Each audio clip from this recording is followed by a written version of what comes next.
제목이 좀 그렇죠. 제목이 제가 알기론 저희 교회에 울보가 2명이 있는데, 네, 찔리는 분이 웃는 소리가 들리네요.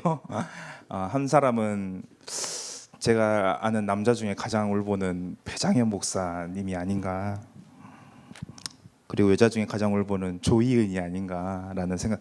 앞에는 좀 편집해 주세요. 네, 그렇게 생각이 듭니다. 오늘 울보라는 단어는 약간 좀 부정적인 생각들이 들 수도 있는데,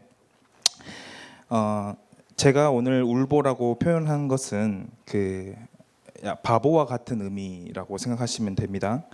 이게 어릴 적 바보는 그 나쁜 말 중에 하나였죠. 근데 나이가 들수록 바보라는 표현이 이쑤시개는 어떤 감동을 주는 것 같아요. 우직하고 강직하고 계산이 없이 동기 없이 희생하는 자들에게 요즘은 바보라는 수식어를 붙기도 하죠. 오늘 제목의 울보도 같은 맥락에서 이제 좀 사용을 했습니다. 그 울보가 어떤 울보인지 우리가 조금 이따가 말씀을 통해서 나누기로 하고요. 그러한 울보들에게 특별한 은혜와 위로를 주신다는 것, 오늘 이 말씀의 핵심입니다. 그래서 제가 바라기는 여러분들이 하나님 앞에 전부 이러한 울보가 되어지길 원하고요. 네, 그렇습니다. 식객이라는 영화가 있어요. 식객, 여러분들 보셨습니까? 속편은 조금 흥행을 못했는데 1편은 조금 재미가 있이 잘 봤던 것 같아요. 이 식객이라는 영화에서 이게 허영만의 만화를 원작으로 이제 개봉한 영화인데, 그 클라이막스에 스포일러는 아닙니다. 클라이막스에 굉장히 감동스러운 장면이 나와요. 어떤 장면이냐면은 조선의 마지막 황제였던 이 순종이 등장하거든요. 그 순종에게 음식을 바치던 대령 숙수에 그 사람이 어떤 한 순종에게 음식을 바쳐요. 소고기탕인데, 보셨습니까? 보셨을까요? 이게 다들 안 봤으면 이게 뭔가 감이 안 잡힐 수도 있는데, 이게 소고기탕을 한 그릇 받고 이걸 한 입 베어 먹고 깊은 눈을 감고 깊은 장면에 빠져요. 막 눈물을 흘리면서. 그 장면을 이해한 제 기억엔 일본인이 이렇게 표현을 했습니다. 이 소고기탕을 먹고 왜 울까? 왜 순종은 감동을 받았을까라고 했을 때, 이 소고기탕에는 조선의 모든 것이 담겨 있습니다. 제가 그대로 읽을게요. 평생 묵묵히 밭을 가는 소는 조선의 민초를 뜻하고요. 그 다음 고추기름에는 맵고 강한 조선인의 기세가, 어떤 병충해도 이겨내는 토란대에는 외세의 시련에도 굴하지 않아야 할 이유가, 고사리에는 들불처럼 번지는 생명력이 담겨져 있습니다. 이 모든 것들이 이 소고기탕에 담겨져 있는데, 지금 외세의 침략에 한 나라의 주권자로 얼마나 마음이 아프게 있었겠습니까? 근데 그 대령 숙수는 그 마음을 읽는 그 어떤 한 음식을 바친 거였어요. 그 음식을 먹으면서 그것들을 떠올리며 그 순종에게는 굉장한 위로가 되었던 음식이었죠. 안 보셨으면 꼭 돌아가셔서 꼭 한 번은 봤으면 좋겠습니다. 아주 재밌습니다. 마찬가지로 오늘 이 요한계시록은 좀 어려운 책이에요. 좀 어려운 책인데, 요한계시록은 그 당시에 박해를 받았던 이들에게 굉장히 위로를 주는 책이었어요. 여러분들 그 사실을 이해하시면 좋을 것 같아요. 요한계시록은 마냥 신비롭고 막 괴상한 이야기도 나오고 막 이단들이나 즐겨 사용할 만한 어떤 책의 그런 수준이 아니라, 그 당시에 온갖 박해와 문제와 상처와 여러 가지 어려움들을 당한 이들에게는 이 책만큼 위로를 주는 책이 없었다라는 거예요. 아까 그 어떤 한 음식을 먹으면서 여러 가지를 떠올렸던 것처럼 이러한 상징 하나하나가 그들에게는 실제 위로가 되는 상징이었어요. 그리고 오늘날 우리가 보기는 힘들죠. 왜냐하면은 그런 위로를 받을 필요도 없다고 느낄 뿐만 아니라 그런 문화적 배경에서 살아가지 않고 있기 때문에 이 요한계시록은 읽을 때 굉장히 조금 난해한 것들이 좀 보여지기도 해요. 그래서 이단처럼 자의적으로 해석하는 사람들이 굉장히 많은데 그러나 여러분들이 그 전제를 하고 요한계시록을 다시 살펴보면은 굉장히 은혜의 구절들이 굉장히 많다라는 것입니다. 그래서 이 요한계시록을 읽은 그 당시 1세기의 독자들은 수많은 박해에도 수많은 고난에도 용기를 내어 주님을 위해서 몸을 바쳐서 자기 한 목숨을 버릴 수 있었던 용기를 가져다주는 책이 요한계시록이었어요. 놀라운 약속들이 담겨 있는 책이었습니다. 그래서 조금만 벗겨보면은 조금만 이 말씀을 살펴보면은 그러한 은혜를 지금도 우리가 필요하고 받을 수 있다라고 생각을 하시면 되겠고요. 그리고 전체적인 그림을 조금 간단하게 설명하면은 1장은 서론에 해당하는 계시록 1장은 서론에 해당하는 인사말이 들어가 있습니다. 그래서 2장, 3장을 보면은 교회에게 각각 이 편지를 보내는 장면들이 나와 있어요. 왜냐하면은 이 7교회를 요한은 순회하면서 아마 목회의 일을 했던 위치에 있었을 거라고 생각이 들어요. 그러니 편지를 7교회에게 보냈고 이 2장, 3장은 지금 오늘날 우리의 교회를 나타내고 있어요. 그래서 이들에게 문제가 많고 또 칭찬받을 만한 일들이 막 여러 가지가 보여지죠. 그거는 우리가 지금 우리 모습들을 볼 때 굉장히 적용할 때 중요한 것들이 많이 2장, 3장에 담겨져 있습니다. 또 4장, 5장을 살펴보면은 이렇게 나와 있어요. 하늘의 예배라는 타이틀을 가지고 나와 있는데 이거는 아마도 우리가 이 불완전한 교회를 지금 이 땅에서 다니고 있는데 아마 천국에 올라가면 완전한 교회를 우리가 체험할 수 있는데 그것을 우리가 이해할 수 있는 언어로 설명을 쭉 해놓은 거예요. 뭐 우리는 이것도 이해하기가 좀 힘들 수도 있지만 4장, 5장은 그런 이야기들이 좀 담겨져 있어요. 그리고 그 5장에서 이제 드디어 어떤 심판에 대한 이야기들이 쭉 18장까지 이어져요. 심판에 대한 이야기들이 쭉 18장 불의한 자들에 대한 심판들이 쭉 이어지고 19장, 20장, 21장 그렇게 쭉 보시면은 아마 장차 올 그런 재림의 22장까지 재림의 예수님을 우리가 살펴볼 수 있게 됩니다. 전체적인 구조가 그렇습니다. 그래서 쉽게 표현하면은 그렇죠. 그럼 오늘 본문을 한번 봐볼까요? 요한계시록 5장을 함께 봐보면은 조금 어렵죠. 어려운데 한번 하나하나 1절부터 살펴보면은 이렇게 되어 있어요. 두루마리가 있는데 그림을 그려보면은 뭐 이렇게 되어 있는 뭐 그러겠죠. 두루마리가 있죠. 그 두루마리로 양피지 두루마리로 그들은 성경을 기록했는데 보통 겉에다가는 기록하지 않는데 안과 밖에 빼곡하게 기록이 돼 있다라고 이야기를 하고 있어요. 그만큼 양이 엄청났다는 거죠. 그것을 7인으로 봉하였다라고 이야기를 하고 있어요. 이 말이 조금 이해하기가 힘들 수도 있는데 이 7이라는 숫자는 상징적인 숫자입니다. 그러나 이해를 돕기 위해서 만약 펼쳐보면 이렇게 되지 않겠습니까? 그렇죠? 이거 그냥 배경으로 이해하면 될 것 같아요. 아마 인을 했을 때 그런 어떤 도장 같은 걸로 쭉 찍으면 고정이 되는 그런 인이었던 것 같아요. 이걸 인을 이제 마무리하면서 닫을 때 인을 보통 하나만 하는데 여기에 7인이라고 표현했던 거 보니까 아마 이 중간중간에 인이 이렇게 있었던 것 같아요. 그러니까 펼쳐보면은 하나씩 떼는 구조로 이해하기 힘들면 잘 상상력을 동원해 보시길 바라겠습니다. 하나씩 떼서 그 다음 내용들을 펼쳐보기 위해서는 이 인을 하나씩 떼야 되는 구조. 그래서 7인으로 봉화했는데, 근데 문제는 여기서 이 7인을 열어볼 수 있는 사람이 없던 거예요.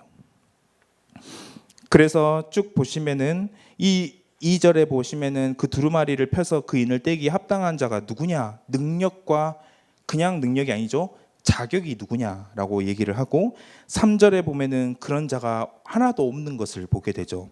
4절에 보시면은 그러한 반응으로 요한이 운 장면들이 나옵니다. 그래서 이 5절을 보시면은 장로 중에 한 사람이 내게 말하되, 이 장로 중에 한 사람은 4장에 나오는 장로예요. 24장로 중에 한 사람이에요. 그 장로 중에 한 사람이 말하되 울지 말라. 유대지파라는 것은 유다지파의 다른 표현입니다.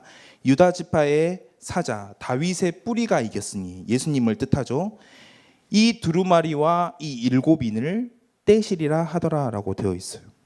그러니 6절에 보시면 내가 또 보니 보좌와 내 생물과 장로들 사이에 한 어린 양이 서 있는데, 한 중간에 예수님이 서 있는데, 보좌는 하나님을 뜻하고요, 내 생물은 지상의 완전한 생물들을 뜻해요. 그리고 장로들, 24장로들 한 가운데 어린 양이 서 있어요. 주인공 같이 서 있죠. 일찍이 죽임을 당한 것 같더라. 그에게 7뿔과 7눈이 있으니 이 7눈들은 온 땅에 보내심을 받은 하나님의 7영이더라. 굉장히 상징적인 표현이 많아서 어려운데, 이 7이라는 숫자는 말 그대로 상징적인 거예요. 7이라는 숫자를 성경에서 사용했을 때는 완전한 숫자예요. 완전한 숫자. 또 완전한 숫자를 의미하는 것이 있는데 그게 바로 14예요. 그리고 또 1000이라는 숫자도 있습니다. 그래서 7000 제자를 남겼다라고 했을 때 여러분들이 7000명의 뭔가 제자들이 있겠다라고 생각해 볼 수도 있고 그렇게 여겨볼 수도 있죠. 근데 또 한편으로는 완전한, 무수히 많은 완전한 제자를 남겨놓으셨다라고 생각해도 무방하다는 거예요. 이 7이라는 것은 완전한 숫자니까 다시 한번 살펴볼게요. 네, 6절에 그에게 7뿔, 승리를 의미하는 7뿔, 그다음 7눈, 모든 것을 꿰뚫어 보는 완전한 눈, 완전한 승리, 완전한 눈, 또 7영, 완전한 영, 하나님의 성령, 이렇게 우리가 생각을 해볼 수 있다. 그래서 그래도 조금 어려울 수도 있지만은 중요한 포인트는 이 인을 떼기 합당한 자가 바로 그리스도다라는 것을 우리가 이해하면은 될 것 같습니다. 그래서 첫 번째입니다. 오늘은 특별히 판서를 하지 않을게요. 세상에는 두 종류의 울보가 있는 것 같습니다. 눈물이 있죠. 그리고 굉장히 아픔이 있습니다. 첫 번째는 두 종류의 울보 중에 하나는 세상의 아픔을 겪고 있는 울보가 있어요. 나를 아프게 한 과거가 있습니다. 그 과거의 상처에 지금도 우리는 영향을 받고 있다는 거예요. 저는 이런 상처 얘기를 하는 거를 그렇게 좋아하는 스타일은 아니에요. 여러분도 오해하지 마시길 바랍니다. 그러나 상처 때문에 핑계대고 뭔가를 못하고 이런 것은 제가 좋아하진 않지만, 지금 내 모든 행동들을, 그리고 지금 내가 어떻게 반응하는 내 모습들을 돌아보면은 상처와 연관이 있다는 걸 부정할 수가 없어요. 그만큼 내 모습에서 또 어떤 사람을 대할 때, 그리고 어떤 사건을 받아들일 때 모든 것은 상처와 관련이 있다는 것을 여러분들이 이해하셔야 돼요. 이 상처가 나를 자꾸만 아프게 만든다는 거예요. 사람을 대할 때도 그런 내 모습이 싫고, 그렇죠? 그런 가정의 상처가 없는 사람들은 잘 몰라요. 근데 있는 사람들은 그걸 자기가 원해서 그 가정에 있는 게 아니었잖아요. 거기서 자기가 겪을 수밖에 없었던 그런 수많은 문제들을 어떻게 이해할 수 있습니까? 다른 사람이 이해할 수 없죠. 이해한다는 사람이 바보죠. 자기가 겪어보지도 않았는데 가볍게 생각한 거죠. 가볍게 생각할 수 없을 만큼 상처 가운데 있는 사람들이 요즘 세상에 많이 보여요. 가정이 많이 깨어져 있기 때문이죠. 이런 아픔들, 또 학교에서의 상처들 여러 가지가 있는가 반면에 또 하나의 나를 아프게 만든 것은 희망의 좌절이라는 거죠. 미래에 대한 어떤 불투명한 부분들, 그게 자꾸만 나를 아프게 만드는 거예요. 특별히 대학생이니까 이제 취업을 앞두고 있으니까 얼마나 나를 그게 힘들게 만듭니까? 제가 어떤 책을 하나 보는데 제목이 생각이 안 나요. 제가 제목을 소개해주고 싶은데 90년생들을 뭐 어떤 제목이었던 것 같아요. 요즘 나온 책인데 거기서 이렇게 나와 있습니다. 70년대생들이 IMF 외환 위기 시절 정리해고를 당하고 취업에 직격탄을 맞은 모습을 본 80년대생들이 선택한 자기의 길은 자기 개발이었다.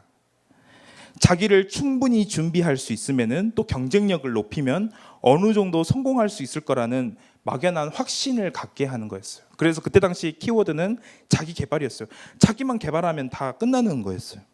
근데 2008년 금융위기를 겪고 나서 이 90년대생, 여기 90년대생 많은 것 같은데 이 90년대생들은 이제 어떤 자리가 보장되어지지 않고 자기 개발만으로 부족한, 개발하는 사람 천지니까 어떤 그런 위기 가운데 살 수밖에 없다라는 걸 이 책에서 이야기를 하고 있는 거예요. 옛날에는 에스컬레이터를 타고 가면은 지금은 마치 유리 계단을 걷는 것 같은 어떤 불투명한 미래 가운데 있다라는 것을 이야기를 하고 있죠. 이 현실의 산업 구조의 공포는 우리에게 자꾸만 안정적인 직업이 무엇인가 질문을 던지고 있는 거예요. 그래서 청년 취업생 중에 10분의 4가 지금 공부를 준비하고 있다고 합니다. 뭐 구급이든 어떤 공시생으로 준비를 하고 있는 어떤 그 모습 중에 일부 한 이유가 바로 이러한 이유가 있었던 것 같아요. 길게 보면은 안정적이니까. 그리고 아니 지금은 그 어떤 기업에서 중책을 맡고 있는 사람도 한 번에 잘리는 거는 순식간이니까 이거를 누가 보장해 줄 수 있냐는 거예요. 그러나 지금 보면은 국가가 그것을 보장해 줄 수 있고 그런 부분들이 조금 안심이 돼서 가장 합리적인 선택을 하는 것 같아요. 제가 보기엔. 그렇게 많은 젊은이들이 그런 시험 준비를 하고 있고 또 그런 준비들을 하고 있는 것을 보게 됩니다. 그래서 그런지 이게 점점 빨라지고 있는 것 같아요. 예전에는 대학 3, 4학년 때쯤이면은 지금은 대학 2학년 때부터 1학년 때부터 아니면 대학도 안 가고 그냥 공무원 시험 또 여러 가지 공무원뿐만 아니라 여러 가지 국가에서 할 수 있는 그런 여러 가지 일들을 준비하는 것을 우리는 조금 볼 수 있죠. 그래서 그런지 대학도 마찬가지입니다. 취업의 장이 되었고 또한 기업이 요구하는 스펙을 쌓는 장이 되어버린 것 같아요. 대학에서는 인생이 무엇인지를 발견도 해야 되고 또 나는 어떤 인생을 살아야 되는지도 한 번은 짚고 넘어가야 되는데 그럴 시간이 없는 것 같아요. 혼자 밥 먹는 시간이 많아졌습니다. 왜냐하면 내가 준비하고 있는 게 있으니까 취업이든 뭐든. 그래서 혼자 밥 먹는 사람들이 이제는 좀 자연스러운 것 같아요. 저도 뭐 혼자 밥을 잘 먹지만은 그냥 그런 사람들이 굉장히 자연스러워졌다는 거예요. 그래서 대학의 타이틀을 보면은 취업이 굉장히 큰 타이틀에 있어요. 취업이 잘 되냐? 이 대학을 나오면 취업이 잘 되냐? 그 물론 중요하지만 오직 그걸로 나의 미래를 점쳐보는 우리의 인생이 참으로 불안하다는 거예요. 불안해요.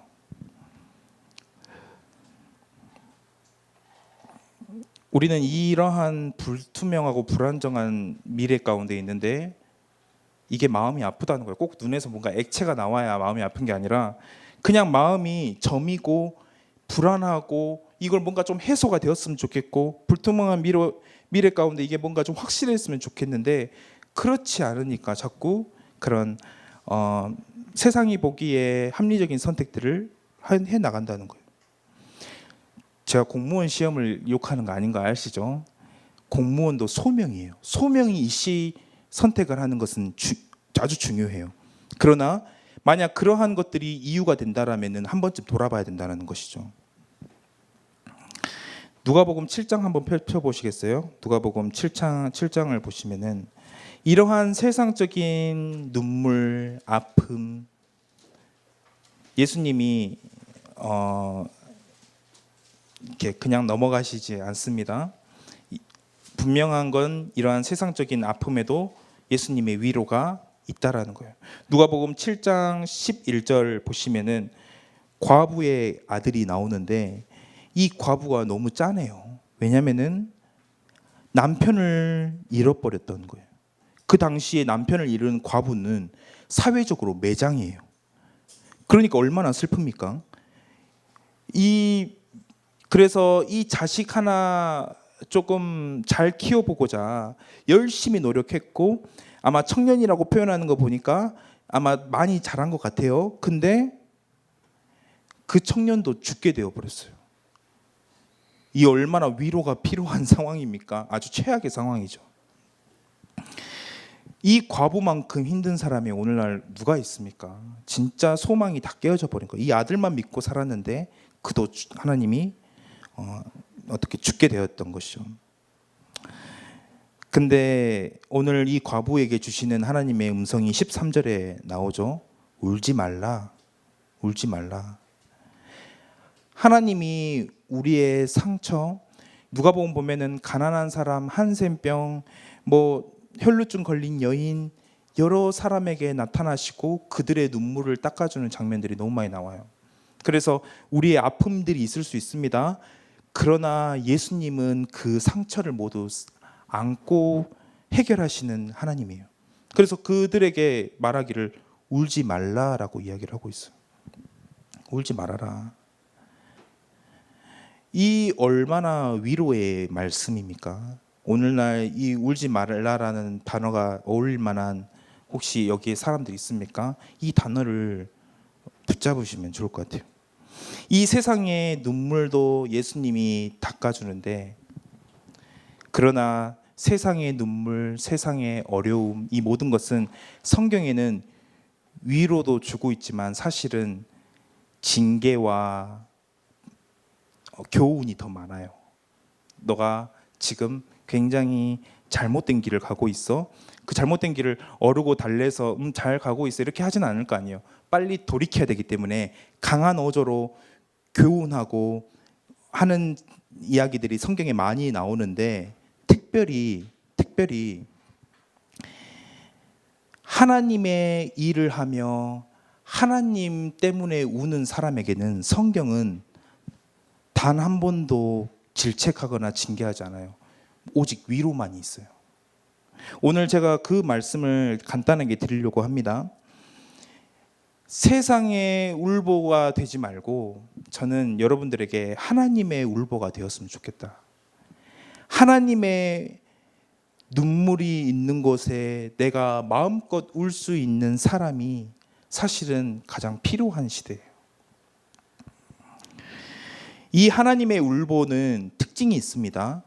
종종 교회의 소망이 위기에 처한 것 같은 생각을 하고 있어요. 무너져가는 교회를 보면서 자신의 일처럼 아파하는 사람들이 바로 이 하나님의 눈물을 가지고 있는 사람들입니다. 또한 후대를 보면서 우는 사람들이 바로 그러한 사람들에 속해 있다는 거예요.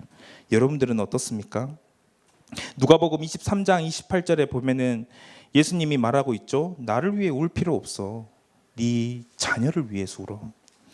이 후대들을 하면서 초등부 교사를 하면서 중고등부 교사를 하면서 여러 가지 유년부 교사를 하며 교사의 헌신들을 하면서 이 아파하는 마음을 가지고 있습니까?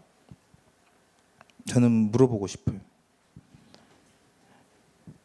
근데 이 눈물은 그냥 눈물이 아니에요. 이걸 간데 내가 도대체 어떻게 해야 할지 모르는 눈물이에요. 이걸 보는데 내가 얼마나 무기력한 사람인지, 내가 아무것도 할 수가 없고 어쩌면은 이 일을 방해하고 있는 것은 아닌가라는 의구심이 자꾸 생기는 그런 눈물이에요. 뭔가를 해야 될 것 같은데 할 수가 없는 나. 내 질그릇에 보배는 담겨 있는데 자꾸 질그릇이 눈에 보이는 그런 상황인 거죠. 여러분들은 어떻습니까? 이 애통함을 가지고 있습니까? 이 애통함을 가지고 있는 자들에게 오늘 계시록 5장은 특별한 은혜를 줘요. 뭐냐면은 이제 보좌에 앉으시니, 즉 하나님이죠. 하나님의 두루마리가 있어요. 7인으로 봉하였어요. 이제 이 7인을 열면은 하나님이 박해당하는 자들을 위해서, 이제는 그 하나님의 일을 하는 그들을 위해서 놀라운 일들이 펼쳐지는데, 이걸 열면 되는데 열 자가 없는 거예요. 이거 어떻게 열어? 열 수가 없는 거예요. 7인으로 봉해져 있잖아요. 아무도 그 능력을 가지고 있고 자격도 없는 것 같고, 어떻게 얘기를 하죠? 하늘 위에나 땅 위에나 땅 아래에 능히 그 두루마리를 펴거나 보거나 할 자가 없더라. 완전히 무력감을 경험한 지금 상태인 거예요, 요한은. 이거 어떻게 하지? 하나님의 계획이 이제 성취돼야 되는데 이게 잘 모르겠다는 거예요. 그런 경우 있죠. 이 하나님의 일을 하다 보면은 이런 무력감에 쌓일 때가 참 많이 있어요. 우리가 뭔가 하고는 싶은데 이러한 무력감이 있죠. 그때 요한이 한 행동은 뭐죠? 크게 울었어요. 원어에서는 울고 또 울었더니. 이 눈물을 여러분들은 얼마나 이해하십니까? 이 눈물을. 이거 알고 싶어서 우리는 막 이해 안 돼. 아이씨 그냥 땡겨버려. 그냥 내가 하던 거 해야지 라고 생각하기 쉬운데, 이 요한은 이걸 가지고 눈물을 흘렸어요. 그런 사람이 느헤미야도 나오죠. 느헤미야에도 수일 동안 예루살렘 성이 무너진 사실들을 듣고 울었던 느헤미야도 비슷한 사람이었다는 것이죠. 이 복음의 사역들을 하는 사람들에게 이 답답함은 아마 평생 지울 수 없을 수도 있어요. 그러나 오늘 이 장로를 통해서 하나님이 우리에게 위로하시는 말이 있어요. 그 한 사람이 뭐라고 얘기하죠? 이 하나님의 위로는 뭐였냐면은 울지 말라. 아까 예수님의 위로와 똑같은 거예요. 울지 말라.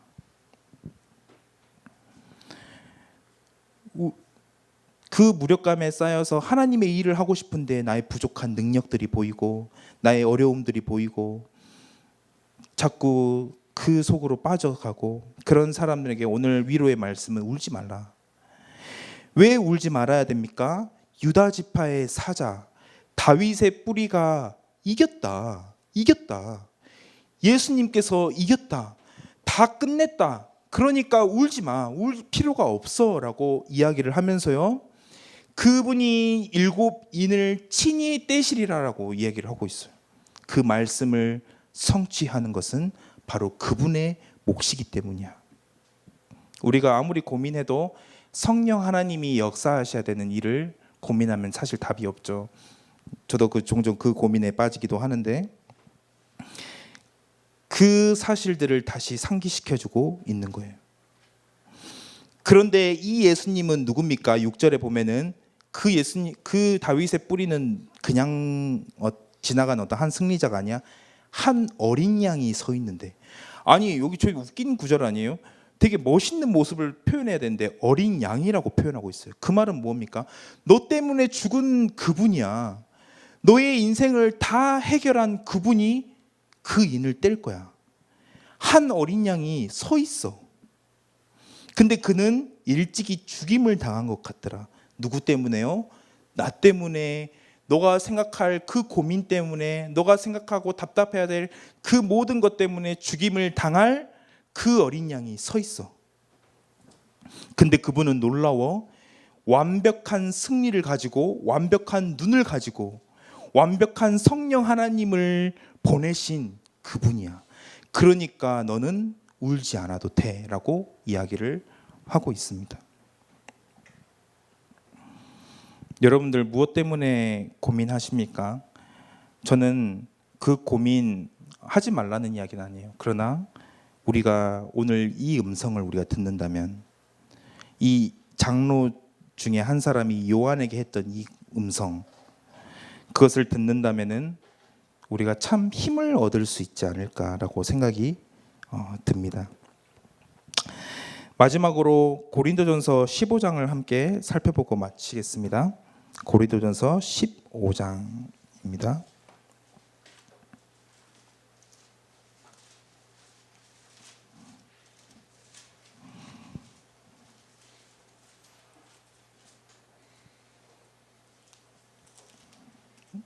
(15장) 57절부터 58절, 57절부터 58절, 우리 큰 목소리로 함께 합독하도록 하겠습니다. 우리 주 예수 그리스도로 말미암아 우리에게 승리를 주시는 하나님께 감사하노니, 그러므로 내 사랑하는 형제들아, 견실하며 흔들리지 말고 항상 주의 일에 더욱 힘쓰는 자들이 되라. 이는 너희의 수고가 주 안에서 헛되지 않은 줄 알미라. 하나님이 갚아주시는 그 은혜, 여러분들이 그 은혜를 애통한 마음으로 가지고 있는 자들에게 성경은 놀라운 위로의 책이 되고 은혜의 말씀들이 될 것입니다. 그래서 여러분들 옆 사람이랑 내가 이거 해봤나?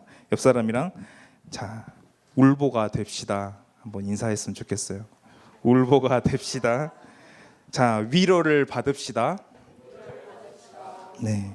그래서 나를 위해 더 이상 울지 말고, 죽을 것을 위해서 마음을 담고 울지 말고, 아무런 소망과 희망이 없는 것을 위해 울지 말고, 하나님의 소망을 위해 웃는 그 자가 되게 하시고, 하나님께서 갚아주시는 그 상급을 바라고, 하나님의 일을 위해 내 온 마음과 온 목숨을 투자하는 그런 뜻깊은 인생들이 될 수 있게 해달라고 이 시간 말씀을 생각하며 함께 합심으로 기도하도록 하겠습니다.